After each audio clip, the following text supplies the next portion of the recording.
এসব কথা আপনি জানেন কোত্থেকে? কে বললো আপনাকে? আমাকে আপনার ভালো লেগে গিয়েছিল। ওই মেয়েটির কথা আপনি একদম ভুলে গিয়েছিলেন। আমাকে নিয়ে আপনি অনেক দূর ভেবে ফেলেছিলেন। এখনো ভাবছি, আরো ভাবতে পারি আপনি অনুমতি দিলে।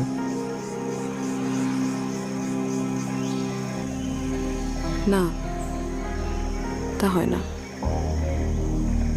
কেন? কেন হয় না বলুন?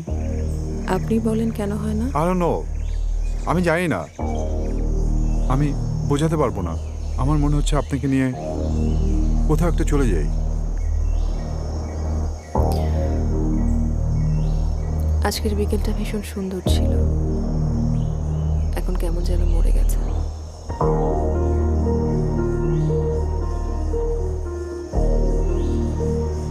দাঁড়ান,